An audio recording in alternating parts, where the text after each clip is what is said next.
Hey guys, it's Tyler Press for Real 92.3 and Big Boys Neighborhood, and we are at the premiere of Season 2 for On My Block on Netflix. We are so excited. We got to talk to the entire cast, and we found out who has the party house on the cast. Check it out. When it comes time for a time capsule of your life, and you look back at this moment and this show and the impact that it's made, what's one thing that you will always remember? I will always remember the fact that I told myself that I wasn't going to play a gangster, and the gangster was able to change my life for the better.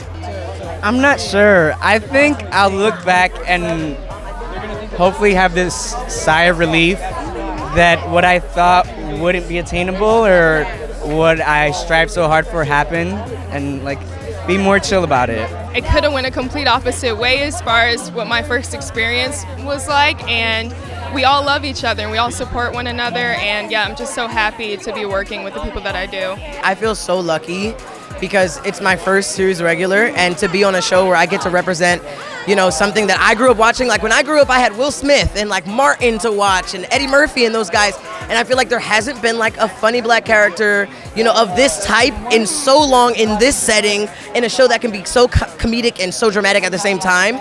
So honestly, it's a blessing for me. Besides just this whole moment, the fact that there are so many brown and black faces in this room, number one. And number two, that billboard, seeing my billboard in Times Square,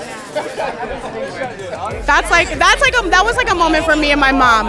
You know what I mean? Because I'm single mom, raised by a single mom, it's been a struggle. And for her to see that just made everything kind of feel like, you know what, no mom, I'm doing it. So that was a big deal. Is there one moment that you feel like will always stick out in your mind? Yes. When we wrapped this season, I'm going to tear up a little bit. The entire crew gathered, and everybody started taking testimonials about how transformative the experience was for them. All these people, because our crew is full of people who have been marginalized, who don't feel seen, and it's one by one, everybody talked about that this is like a slice in a time where everybody feels seen. And there's so much representation behind the camera, and we care about each other so much, and we all want to lift each other up. And it was this incredible, passing of the baton back and forth to each person, and everybody everybody was telling how much they got from the experience, how much they loved each other. And for me to be the person who, initiated this whole show from the beginning and had the seed of the idea, and I set out to be the most inclusive show possible, to know that I succeeded in that way, and that all of these beautiful people are shining and feel seen in such a spectacular way and really reflective of the audience that loves them. It's been the most transformative experience of my career. And If you had to have all your cast members on one block living, you all each had your individual homes, whose house would be the party house? It's probably mine. Brett's. How come? Or Julio's, because Julio's house is always a party house right now as it is. Jess's. No, whoa. Julio's house for sure. Jess's would be a competitive second. Love you.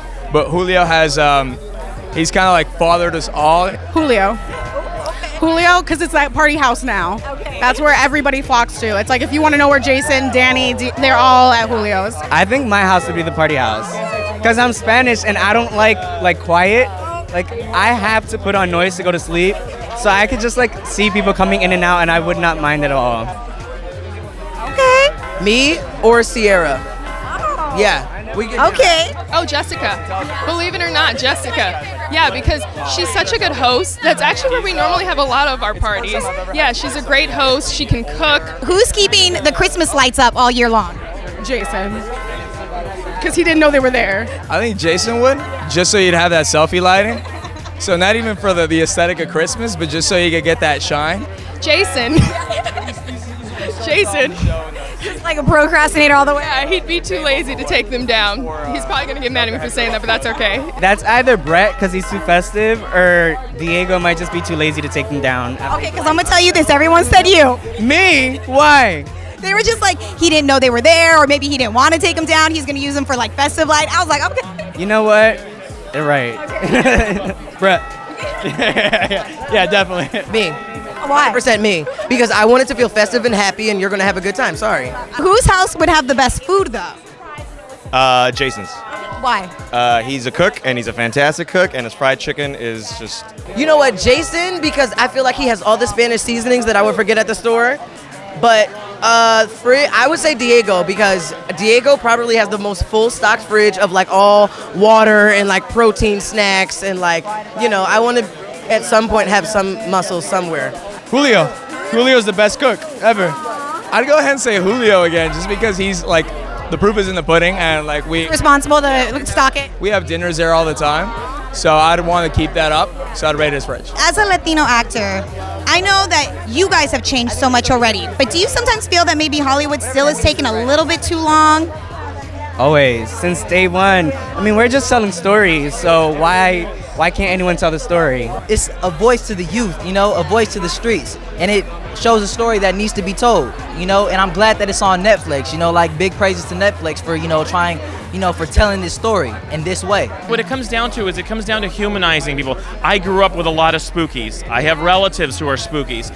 And these choices, whether to join a gang or not join a gang, it's not because people are bad. It's because sometimes people have to make decisions in their life. So by no means do we demonize anybody. We try to humanize people. And Spooky, personally, he's my favorite character to write for. I think he's probably your favorite character to write for. And also, you know, a spooky character, like any character or any person in the world, is not black and white. They're gray. So whatever, you know, whether white, black, Latino, all these people are supposed to be gray, not black and white. So it's spooky.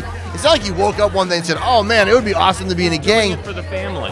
And I think the other thing, we are blessed to have Julio Macias play Spooky. He is Spooky. There's no one better at it, and he's such a great guy. He's an even better human being than he is an actor. Yes. So we're honored to have him. When we created the show, we thought people would connect with it if they grew up in the inner city. I was born in Compton, grew up in Linwood. I thought people would connect with it in the inner city.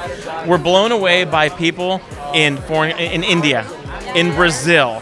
That blows you away. That's incredibly moving. And also when you have a 45-year-old guy in Topeka, white guy going, I love it, I am Ruby. I'm like, that is awesome. So yeah, it's touched a nerve with a lot of people, and there's been a fantastic response that we feel incredibly overwhelmed and blessed.